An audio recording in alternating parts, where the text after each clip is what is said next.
فاسألوا أهل الذكر إن كنتم لا تعلمون.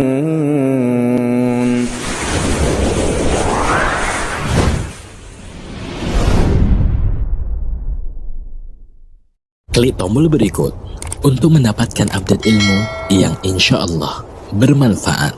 Kali ini kalau ada pertanyaan, tafadhal. Nah.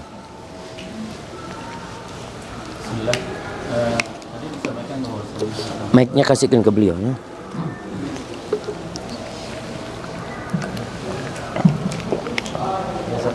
Tadi disampaikan bahwa Nabi Ibrahim alaihissalam meninggalkan begitu saja Hajar dan Ismail. Hal ini dijadikan dasar atau fondasi dari ada sebagian jamaah Indonesia maupun yang lainnya bagi dalil bahwasanya untuk membuat dakwah dan yang lainnya tinggalkan begitu saja sudah selesai. Dan ini ada hujahnya. Ini yang pertama. Kemudian yang kedua, Nabi Ibrahim alaihissalam tadi juga memerintahkan kepada Nabi Ismail alaihissalam untuk memegang ataupun melepaskan istrinya. Apa ini juga bisa dijadikan dasar bagi seorang tua, orang-orang tua apabila setuju dengan mantunya, sehingga kepada anaknya sudah ceraikan saja, apakah kita akad dengan mana? Masya Allah. Kemudian yang ketiga terakhir, Masya Allah, banyak banget. Bagi yang mungkin yang sudah kadung salah milih barulan itu solusinya gimana? Salah milih tambah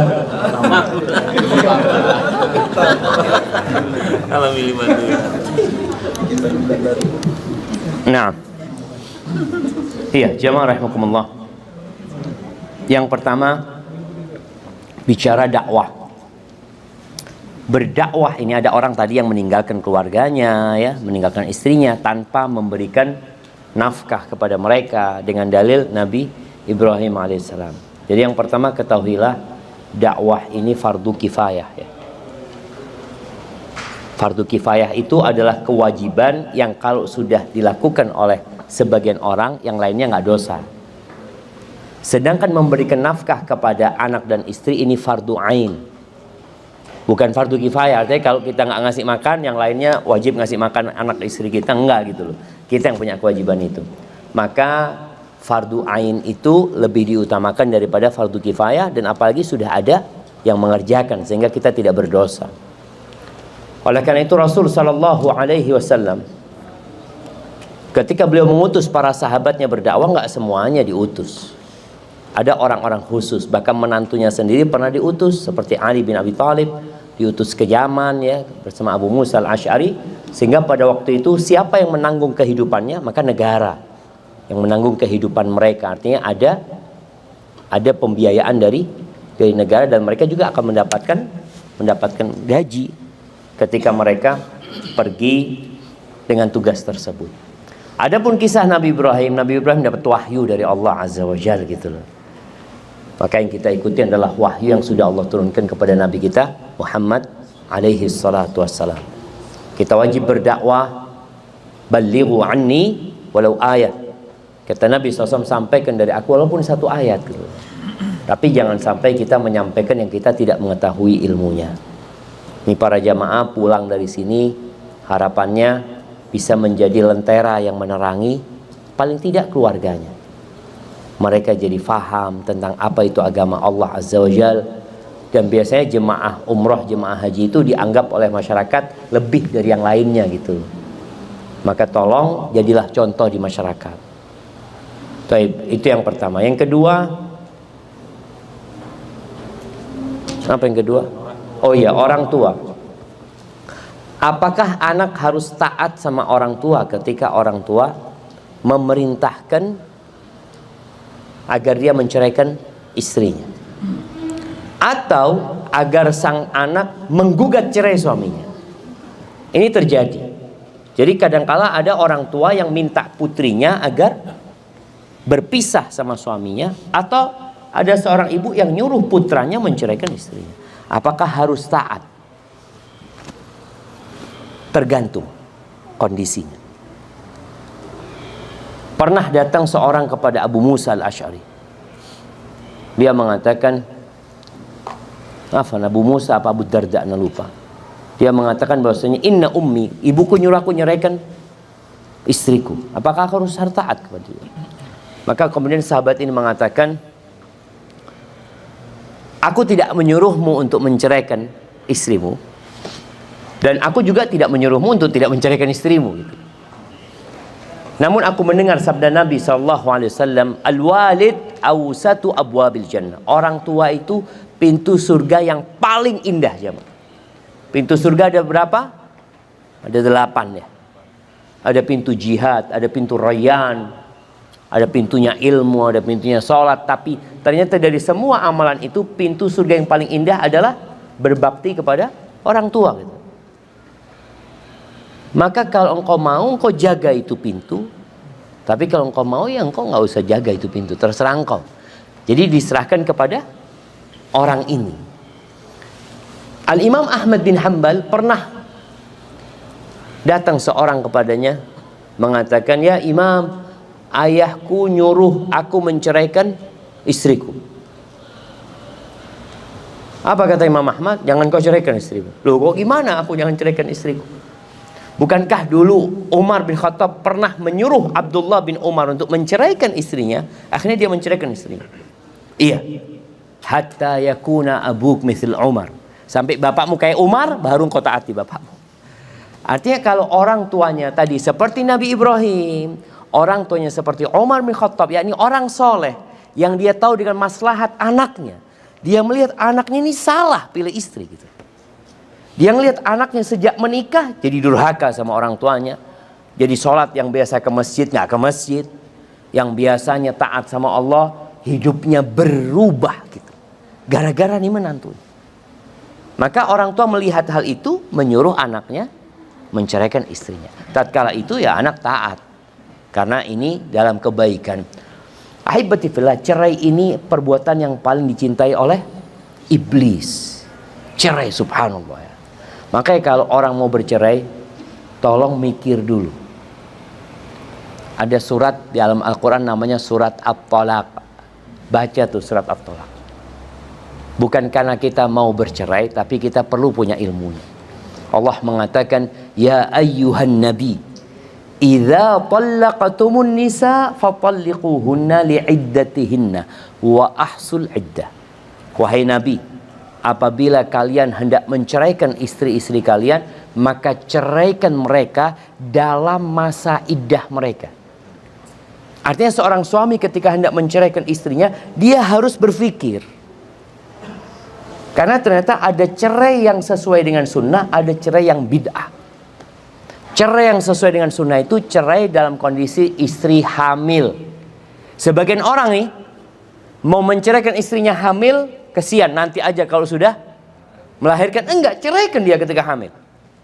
Itu sesuai dengan sunnah. Kenapa? Karena ketika menceraikan istri sedang hamil, berarti menceraikan istri di masa iddahnya. Mamanya dia ceraikan istrinya dalam kondisi hamil 4 bulan. Dia langsung masuk masa iddahnya. Nunggu sampai lahiran. Di sini proses menunggu itu mungkin dia berpikir nggak jadi nyeraikan istrinya. Artinya masih ada kesempatan untuk rujuk kepada istrinya. Yang kedua, menceraikan istri dalam kondisi suci, belum digauli. Itu yang sesuai dengan sunnah. Jadi nggak boleh kita menceraikan istri dalam kondisi datang bulan. Menceraikan istri dalam kondisi habis digaulin. Itu termasuk bid'ah. Bahkan Nabi SAW menyuruh sahabat yang menceraikan istrinya tidak dalam masa iddahnya untuk merujuk kembali. Engkau rujuk. Maka seperti itu. Ini menunjukkan orang kalau mau bercerai, hendaklah dia berpikir, apakah memang bukan karena marah ya, teriak-teriak dia menceraikan, enggak, dia berpikir. Jadi seperti itu, seorang anak apakah wajib mentaatin orang tuanya yang nyuruh dia menceraikan? Maka tergantung kondisi orang tuanya dan kondisi istrinya. Bagaimana kalau sudah kadung salah pilih bandulan tadi? Dilihat-lihat, kok kayak gini? Jadi jamaah, sebenarnya nggak salah pilih. Sebagian orang itu nggak salah pilih, tapi karena dia sering ngelihat istri tetangganya, Akhirnya dia ngeliat rumput tetangga lebih hijau dari rumput sendiri. Dia bandingkan, kok hijau ya halaman. Lihat tempat dia. Jadi sebenarnya nggak salah pilih. Jadi kadang-kala kita ini karena mata jamaah. Orang itu melihat sesuatu yang belum dia miliki tidak dalam wujud aslinya. Ingat, manusia itu melihat sesuatu yang belum dia miliki tidak dalam wujud yang sebenarnya. Contoh nih ya, kalau kita naik mobil, kita tuh kepingin punya moge, punya Harley mungkin ya. Pas di lampu merah ngelihat kumpulan Harley itu, kita ngeliat, ya Allah, kapan punya kayak gitu ya? Masya Allah. Karena belum punya loh. Setelah dia punya, bagaimana perasaan dia? Ya mungkin seminggu, 2 minggu, sebulan dia bersihin, dia mandiin, dia lihat-liatin. Setelah sebulan nggak dilihat udah. Dibuang, bosan. Istri juga kayak gitu kadang-kala. Makanya dia kalau nggak pandai-pandai menundukkan pandangan matanya, dia nggak akan puas sama istrinya. Dia lihat, wis tua. Padahal istri tetangga lebih tua loh jamaah. Istri tetangga lebih tua tapi masih dianggap hijau sama dia. Maka seperti itu. Jadi hendaklah kita menundukkan pandangan supaya kita menerima dengan apa yang Allah berikan. Tapi kalau ternyata enggak Ustaz, Ana tidak bicara tentang kecantikan, tentang fisik, tapi Ana bicara memang Ana punya istri sampai saat ini masih harus dibangunkan sholat subuh. Siapa yang suaminya masih membangunkan istrinya sholat subuh? Angkat tangan. Ada hadiahnya. Hah? Oh iya, makanya Ana tanya siapa gitu loh. Nah, masih membangunkan istrinya, Masya Allah. Kasih hadiah. Barakallahu fikum. Kadang-kadang gitu ya. Oh, ada yang kadang-kadang di sini. Masya Allah. Iya, jemaah. Tapi memang itulah ujian ya. Ujian bagi suami, mungkin jadi pahala buat suami ketika dia masih membangunkan istrinya. Jadi boleh jadi pahala suami ini kurang, maka Allah kasih dia pahala dengan membangunkan istrinya. Nabi kita Muhammad SAW selalu beliau bangun lebih dahulu daripada Aisyah radhiyallahu taala anha. Biasanya Nabi SAW itu selesai sholat malam baru dia bangunkan Aisyah untuk sholat malam. Jadi nggak ada masalah sebenarnya kalau sekedar tadi sholat-sholat yang memang dia dalam kondisi tidur. Tapi ada istri yang memang melalaikan sholat. Jadi harus disuruh sholat itu ya. Dilihat zuhur baru sholat jam 2 umpamanya. Ada yang kayak gitu. Ya mudah-mudahan di sini nggak ada gitu ya. Ada yang kalau ada perempuan-perempuan yang kalau di rumah nggak bersolek. Tapi kalau keluar rumah, Masya Allah cantik. Sampai suami itu kalau ngelihat istrinya cantik pertanyaannya satu. Mau kemana? Ini ada apa ini gitu loh. Seharusnya pertanyaan itu nggak ada. Ketika keluar rumah biasa-biasa aja. Di rumah panggil tukang rias. Loh, Masya Allah. Bener jamaah. Ini nggak terjadi loh. Ini nggak terjadi. Ana hampir nggak pernah ngelihat seorang itu berangkat ke salon untuk suaminya.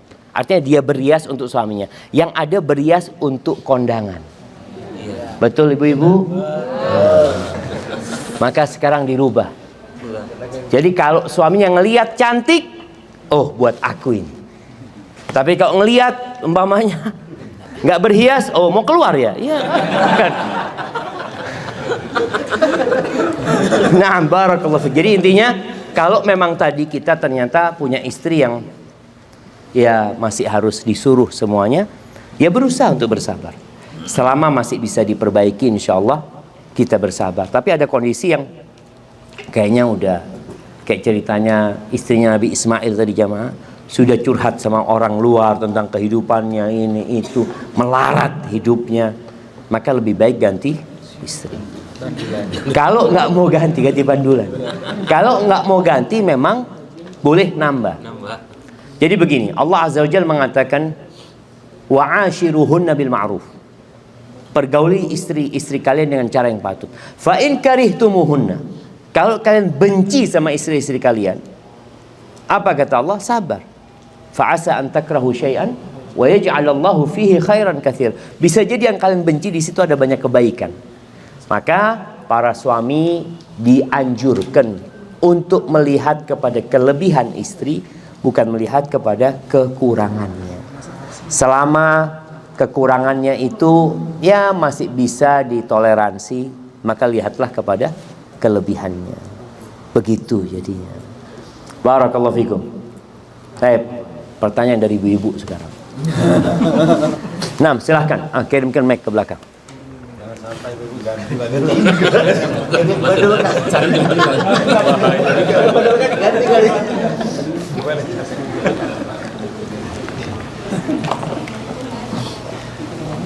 Ya, ini kayaknya kurang apa baterai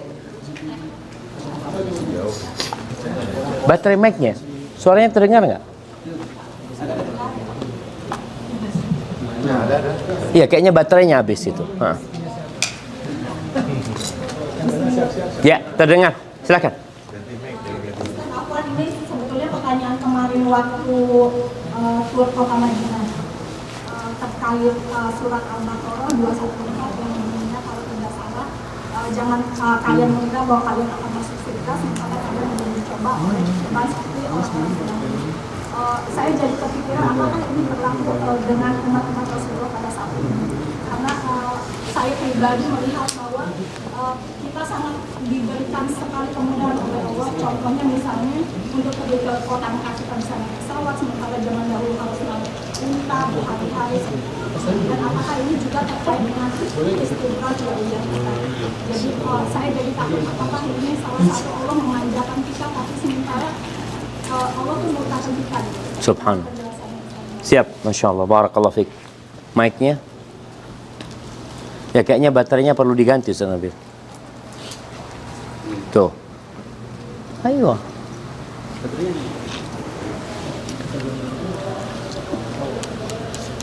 Ini udah habis suaranya. Nah. Harus diganti. Ganti mic. Nah. Baik, jamaah rahimakumullah, berkaitan dengan firman Allah di surat Al-Baqarah 214 yang turun di kota Madinah. Selama 13 tahun para sahabat sudah hidup menderita di kota Mekah. Ketika hijrah, penderitaan itu masih dirasakan sama mereka. Orang yang menderita itu kan berharap penderitaan itu berakhir ya. Maka turun tuh ayat, am hasibtum an tadkhulul jannah. Apakah kalian mengira kalian bisa masuk surga? Jamaah, surga itu seluas langit dan bumi ini, jamaah. Seluas langit dan bumi ini. Bumi ini hanya satu titik daripada planet-planet yang bertebaran di galaksi Bima Sakti, dan ada galaksi yang lebih besar lagi dari itu.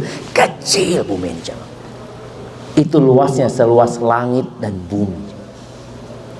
Dengan apa kita bisa mendapatkannya? Ya, dengan rahmat Allah sebenarnya. Tapi Allah mengatakan kepada para sahabat Nabi yang sudah hidup penuh dengan penderitaan, agar mereka bersabar lagi.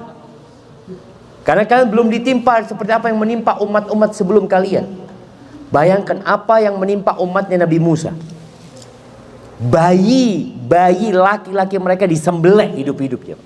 Keluar dari perut ibunya disembelih sama tentara Firaun. Gimana ujian itu ya? Yang perempuan-perempuan dibiarkan hidup diperbudak sama Firaun. Na'udzubillah. Sampai kaumnya Nabi Musa itu mengatakan kepada Nabi Musa alaihissalam, "Udzina min qabli an ta'tiyana wa min ba'di ma ji'tana." Wahai Nabi Musa, sebelum engkau datang menjadi utusan Allah, kita udah hidup penuh dengan penderitaannya. Disiksa, diganggu, disakiti sama Firaun. Engkau datang juga nggak berubah. Tetap kita hidup dalam seperti ini. Apa kata Nabi Musa? Asa rabbukum ayyuhlika aduwakum. Ya sudah, semoga Allah membinasakan musuh kalian. Dan kemudian Allah menggantikan kalian pengganti buat mereka. Fayanzur kaifa ta'malun. Dan akan dilihat gimana amalan kalian pada saat nanti penderitaan itu diangkat. Jadi ujian itu akan datang. Terus kalau bicara kondisi kita gimana? Ya, semua kita sedang diuji. Tapi ujian kita berbeda-beda. Mungkin antum melihat anak kayaknya seneng aja gitu ya. Ada ujian yang mungkin tidak diketahui oleh semua orang yang ada di sini, kecuali Anda sendiri yang tahu ujian tersebut. Kemudian ujian di rumah, menghadapi suami, ujian menghadapi anak. Mungkin bukan masalah ekonomi, tapi ada ujian perasaan. Ada yang diuji dengan mertuanya. Wallahi Ustaz, anak ini sama mertua selalu dianggap salah Ustaz. Nggak ada benernya. Ada emak-emak yang seperti itu. Yang diuji sama mertuanya ada nggak? Nggak ada. Mertuanya baik-baik semua, insya Allah, alhamdulillah. Ada yang diuji sama suaminya. Wallahi suami na'udzubillah min dzalik. Tapi gimana mau ganti sayang betul Ustaz? Kadang-kadang ujiannya di sana. Ada yang ujian di anaknya. Itu ujian. Dan sejatinya boleh jadi ujian nanti ujian kenyamanan, kenikmatan, itu juga ujian. Makanya ketika Rasul SAW melihat Mus'ab bin Umair yang terbunuh di Uhud ya. Mus'ab bin Umair ini anak orang kaya di sini, di Mekah sini. Sampai disebutkan kalau dia pakai parfum, setelah lewat itu orang-orang itu masih mencium parfumnya Mus'ab bin Umair. Ketika sampai Madinah, kulitnya itu melungsungi ya. Melungsungi itu apa ya? Seperti ular, tahu? Ular itu kulitnya bersisik. Seperti itu Mus'ab. Nabi sampai sedih melihat kondisi Mus'ab seperti itu. Ketika Mus'ab meninggal dunia, itu kafannya nggak cukup untuk menutup seluruh tubuhnya Mus'ab. Yang lain kenapa kok nggak ngasih kafan? Sama semuanya hidup susah pada waktu itu, ketika perang Uhud itu. Jadi kalau ditarik ke kakinya, kepalanya kelihatan. Ditarik ke kepalanya, kakinya kelihatan. Bayangin. Terus gimana solusinya? Dikasih rumput kakinya. Untuk menutupin kakinya itu ada namanya rumput idkhir namanya. Ditutupin seperti itu. Susah hidup mereka. Maka Nabi SAW pernah mengatakan kepada para sahabatnya, Wallahi mal faqra akhsha alaikum. Demi Allah aku nggak takut kalian ditimpa kefakiran. Aku nggak takut. Orang kalau sudah biasa miskin ditimpa miskin, ya biasa sudah jamaah udah memang melarat gitu kan. Wa inna ma akhsha an tubsata alaikumud dunya. Yang aku khawatirkan ketika dunia dibentangkan buat kalian. Fatanafasuha, lalu kalian bersaing untuk mengumpulkan dunia ini. Sebagaimana orang-orang sebelum kalian bersaing. Fatuhlikakum kama ahlakatkum. Maka dunia itu akan menghancurkan kalian, membinasakan kalian sebagaimana telah membinasakan orang-orang sebelum kalian. Itu Nabi takutkan itu. Dan itu seakan-akan sekarang jadi ujian kita. Pernah Nabi SAW lagi duduk sama sahabat-sahabatnya, Nabi bertanya kepada mereka, Kaifa antum idza futihat alaikum? Gimana kondisi kalian kalau dibentangkan atau dibukakan buat kalian, ditaklukkan buat kalian Romawi dan Persia? Apa kata Abdurrahman bin Auf? Naqul kama amaranallah. Kita akan menjadi seperti yang Allah perintahkan. Kata Nabi SAW, awa ghaira dzalik. Kayaknya enggak kayak gitu kalian nantinya. Apa yang akan terjadi? Yang pertama, kalian tatanafasun. Kalian akan bersaing. Tsumma tatahasadun. Lalu kalian akan saling hasad, saling iri, saling dengki. Tsumma tatadabarun. Kalian tidak akan saling bersapa lagi sama saudara kalian.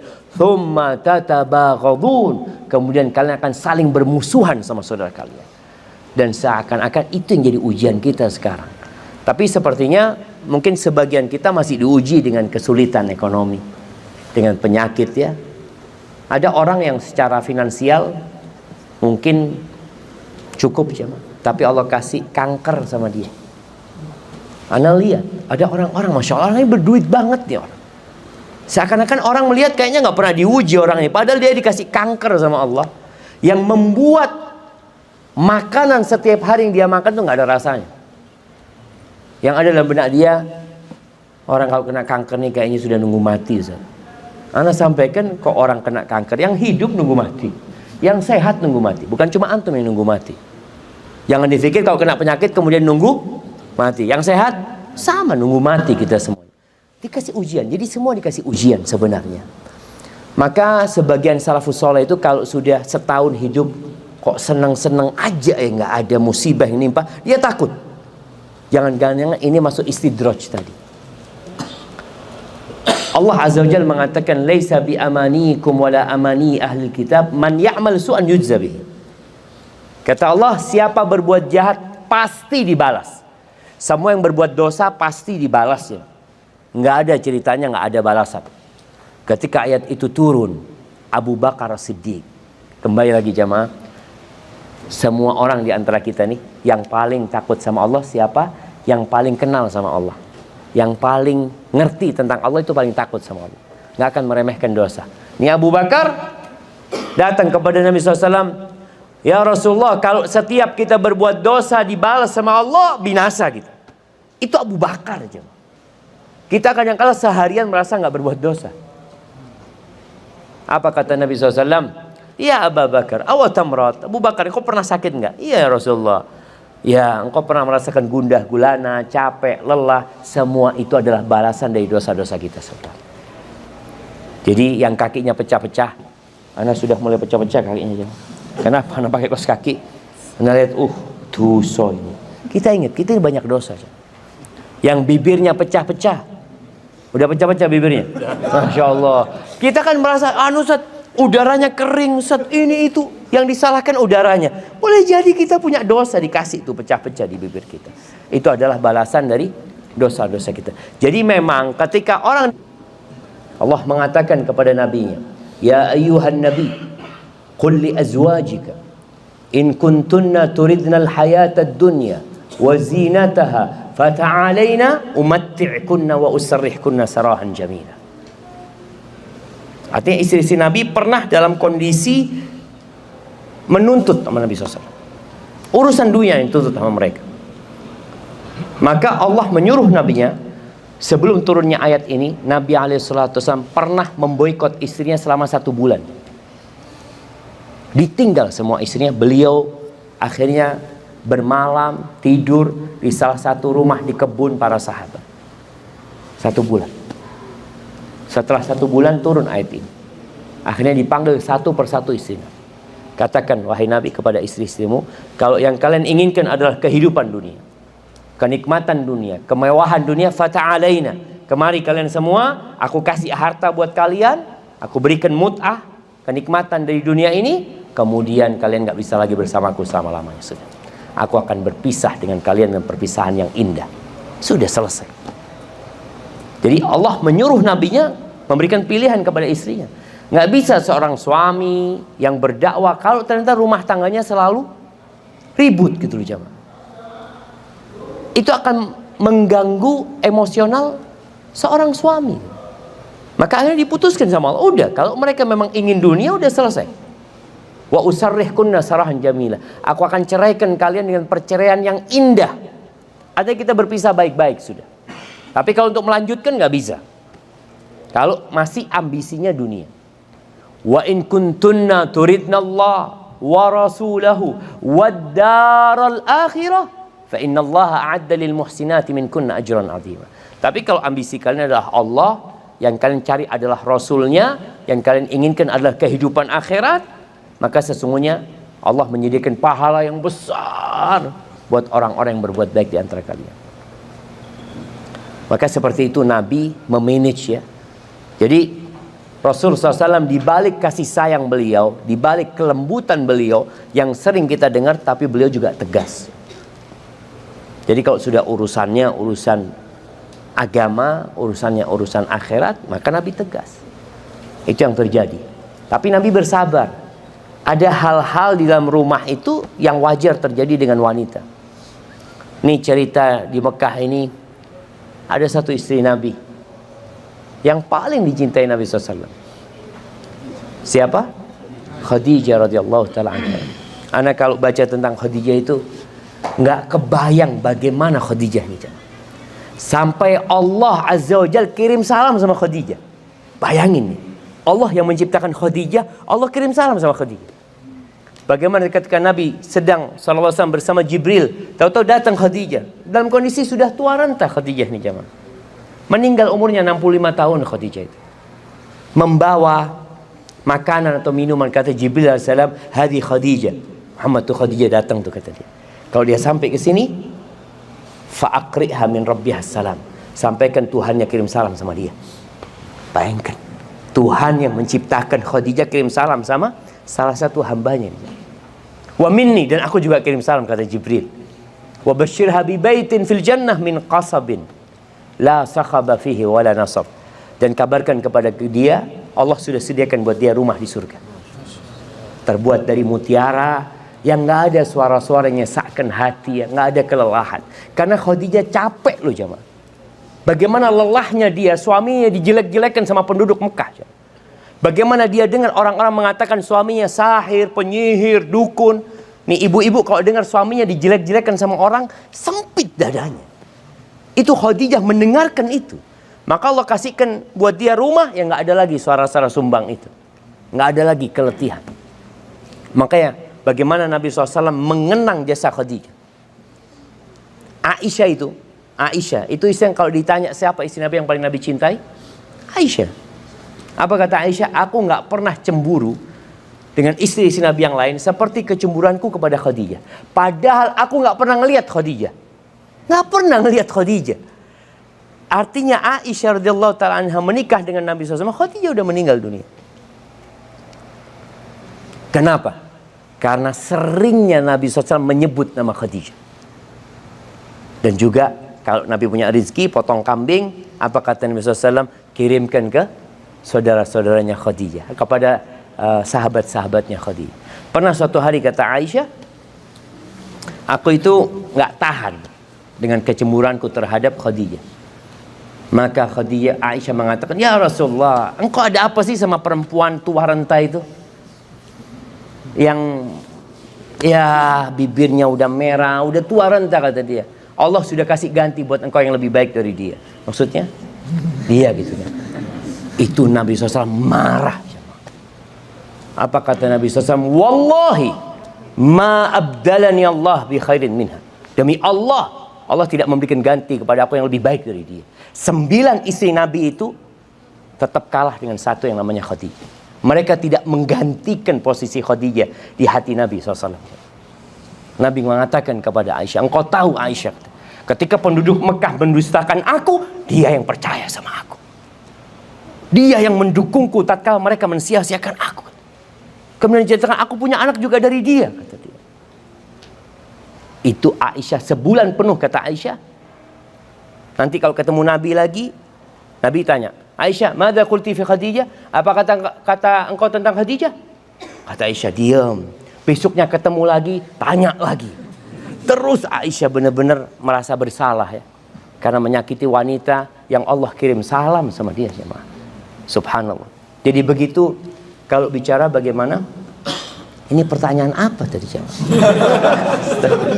Yang memanage konflik tadi di antara ketika punya istri lebih dari satu, dan Nabi SAW berusaha, Nabi berusaha jemaah mengambil hati mereka, tapi ada terjadi keributan. Pernah ada satu keributan yang Nabi marah besar juga sama Zainab bintu Jahsh. Zainab ini suatu hari Nabi SAW dalam perjalanan, istrinya yang ikut waktu itu Sofiyah ini naik onta yang lambat jemaah, sehingga dia telat masuk kota Madinah. Padahal hari itu hari bermalamnya Nabi SAW di rumahnya Sofiyah. Ketika datang Nabi menyambut, tahu Nabi ini Sofiyah lagi sedih ya. Ketika disambut nangis langsung Sofiyah, mengatakan, ya Rasulullah, hamaltani ala ba'irin bati. Ya Rasulullah, engkau bawa aku dengan onta yang lambat sekali ini. Itu pokoknya dia ngeluh. Diusap air matanya sama Nabi SAW, suruh sabar ini dan itu. Tetap nggak mau nerima. Sofiyah ini nggak mau nerima. Akhirnya karena nggak mau nerima sama Nabi ditinggal. Nah ini juga bagaimana memanage rumah tangga. Jadi ada perempuan-perempuan yang kalau merengek-rengek terus, kadang-kala solusinya biarin. Ini Nabi SAW ngajarin jemaah. Betul. Soalnya kadang-kala ada perempuan kalau suaminya berusaha terus, dia tambah, oh ini harus diterusin ini. Ngabisin waktu gitu kan. Itu ditinggal sama Nabi SAW, ditinggal. Ketika ditinggal, Sofiyah tahu dia salah. Artinya Nabi SAW udah datang, udah ngusap air matanya, udah berusaha menenangkan dia yang nggak nerima. Akhirnya Sofia cari solusi. Dia langsung ke rumahnya Aisyah. Ya Aisyah, kata dia, kalau engkau bisa membuat Nabi memaafkan aku, hari ini aku hadiahkan buat engkau. Malam hari itu. Akhirnya Nabi kan biasanya kalau sore hari itu keliling jamaah ke rumah semua istrinya sekedar untuk melihat kondisi mereka, tanya gimana keadaannya. Nanti bermalam di rumah yang terakhir. Pas ke rumahnya Aisyah, dilihat Aisyah bersolek, kata dia. Berhias, kata dia. Aisyah, kata Nabi SAW, ini bukan malammu, kata dia. Apa kata Aisyah? Dzalika fadlullah yu'tihi man yasha. Itu karunia dari Allah yang Allah berikan kepada siapa yang Allah kehendaki. Oh, Nabi tahu kayaknya Sofia ngasihkan malamnya kepada Aisyah. Akhirnya Nabi nerima sudah. Akhirnya memaafkan Sofia gara-gara perbuatan dia. Nabi melihat masalahnya belum selesai. Sallallahu alaihi wasallam. Apa masalahnya? Sofia ini kendaraannya lambat. Salah satu istri Nabi yang punya kendaraan mungkin lebih dari satu, yang punya duit, namanya Zainab bintu Jahsh. Datanglah ke rumah Zainab. Ya Zainab, kata Nabi SAW, kalau engkau bisa, kata dia, ontamu engkau pinjamkan kepada Sofia, kata dia, karena ontanya dia lambat ini dan itu. Nabi berbicara dengan bahasa yang bagus, ya, mohon sama istrinya. Apa kata Zainab? Ata'madu ila ba'iri wa tu'ti hadhil yahudiyah? Engkau mau ambil ontaku, engkau berikan kepada orang Yahudi itu. Sofia ini memang anak Yahudi. Nabi marah, jemaah. Kenapa? Sudah rasis ini. udah rasis ini. Nah, udah berbau sara ini. Sama Nabi SAW 3 bulan Sofia nggak disapa. 3 bulan. Zainab. Oh, Zainab. Zainab 3 bulan nggak disapa. Nabi nggak, ketika keliling bagi nggak ke rumahnya Sofia. Anak kayaknya haus. Bismillah. Alhamdulillah. Nabi SAW 3 bulan gak ke rumahnya Zainab. Sampai Zainab itu sudah putus asa. Dia merasa dia salah gitu loh dengan ucapan dia. Ranjangnya Nabi SAW itu sudah diangkat sama Zainab. Sudah ditaruh di tembok. Supaya gak makan apa? Makan tempat ya. Ya dia nggak tahu bisa berbuat apa. Tahu-tahu Nabi datang. Artinya Nabi SAW memang ingin memberikan mempelajari kepada istrinya sampai istrinya itu mentok gitu. Dia merasa aku salah gitu. Dan itu terjadi. Maka bagaimana memanage konflik itu seperti itu. Jadi Nabi SAW nggak semua kondisi rumah tangganya adem ayem enggak. Pernah istri-istri Nabi itu komplain. Mereka mengirim Fatimah. Mereka ngomong, Fatimah, sampaikan kepada bapakmu gitu ya. Ini istri-istrinya menuntut keadilan dalam urusannya putrinya Abu Quhafa, putrinya Abu Bakar. Datang Fatimah ini ke rumah Nabi SAW. Nabi sedang bersama Aisyah. Maka Fatimah mengatakan, ya Rasulullah atau ya abati, istri-istrimu mengutus aku, mereka nuntut keadilan katanya. Nabi SAW sudah berusaha adil semaksimal mungkin. Apa masalahnya yang dituntut oleh para istri-istri Nabi ini? Agar para sahabat Nabi kalau mau kasih hadiah itu nggak nunggu Nabi SAW di rumahnya Aisyah. Jadi para sahabat itu tahu kalau Nabi di rumah Aisyah, kirim sesuatu ke rumahnya Aisyah gitu loh. Ya Nabi nggak bisa melakukan itu karena itu kebebasan yang dimiliki, kemerdekaan para sahabat ya untuk ngasih Nabi SAW. Ketika Fatimah berbicara, Nabi SAW, wahai Fatimah, engkau mencintai aku nggak? Iya, siapa yang nggak cintai engkau ya Rasulullah, kata dia. Maka engkau cintai dia. Artinya cintai Aisyah gitu loh. Karena Nabi cinta sama Aisyah. Akhirnya balik nih. Fatimah menjumpai istri Nabi, kata, gimana? Kata mereka. Gak ada. Aduh, gak ada gunanya engkau. Iya, kata mereka, engkau gak ada gunanya gitu. Ayo, siapa yang berangkat ini? Zainab berangkat. Berangkat Zainab. Zainab ini, radhiyallahu ta'ala anha, dia yang secara nasab, yang secara kecantikan, itu yang menyaingi Aisyah radhiyallahu ta'ala anha. Maka ngomonglah Zainab ini. Dia pidato menuntut keadilan ya. Nabi diam jemaah. Ini ada Aisyah katanya. Terus Nabi ngasih isyarat, udah kau jawab kata dia.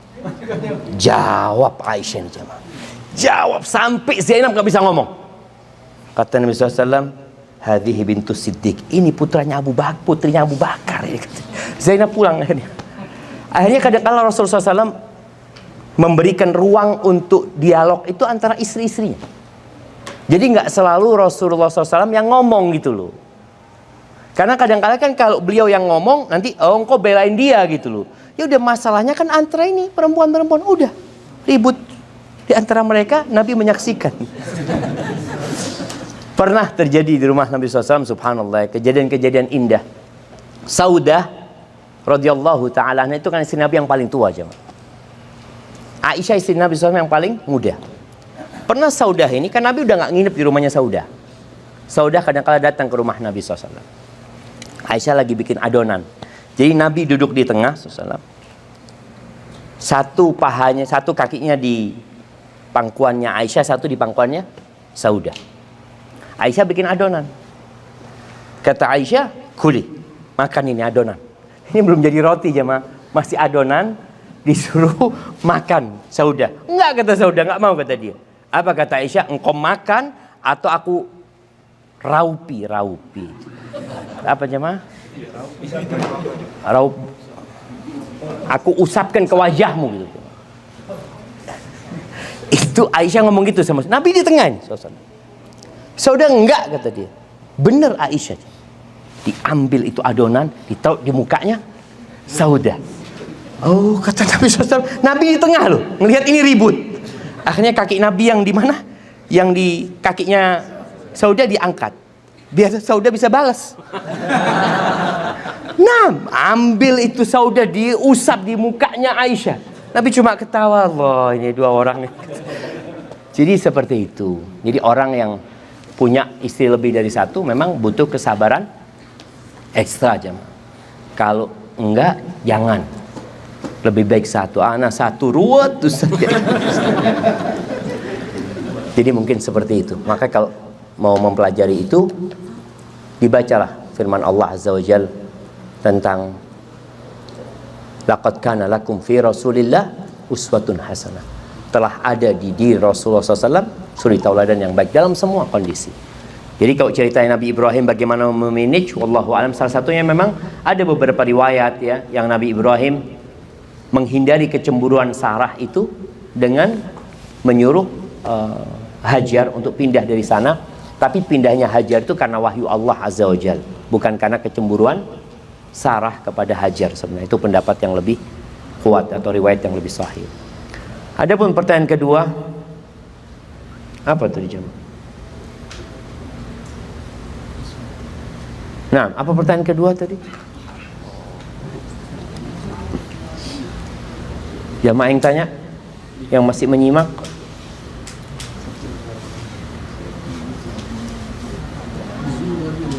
Dua tadi pertanyaan. Nah, nggak ingat.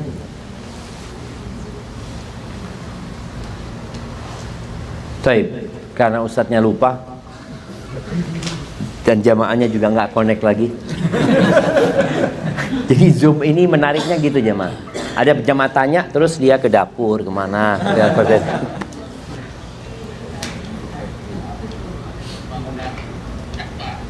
Oh iya, perannya Ishak ya. Perannya Nabi Ishak alaihissalam. Wallahu a'lam bishawab ya. Karena memang yang Allah ceritakan perannya Nabi Ismail. Karena Nabi Ismail alaihissalam ada di Mekah, sedangkan Nabi Ishak ada di Syam sana. Jadi kalau dikatakan apa peran anaknya, ya memang nggak kumpul. Nabi Ismail sama Ishak nggak kumpul, sehingga Nabi Ibrahim alaihissalam tidak membawa Nabi Ishak untuk membangun Ka'bah. Sehingga Allah ceritakan di dalam Al-Quran Al-Karim, wa idh yarfa'u Ibrahimu al-qawa'ida minal baiti wa Ismail. Allah sebutkan Nabi Ismail karena memang Nabi Ismail yang ada di sini. Adapun peran Nabi Ishak, wallahu a'lam bishawab, tidak disebutkan dalam membangun Ka'bah karena memang kondisinya beliau ada di Syam ya, yang tentunya ada banyak peran Nabi Ishak ketika di Syam membantu ayahnya dalam berdakwah menegakkan agama Allah ini. Hadza wallahu a'lam bissawab. Taib, sudah jam 6 jamaah. Ana serahkan ke Ustaz Syarif, mungkin ada beberapa tambahan dan pengumuman untuk acara besok. Fadhal.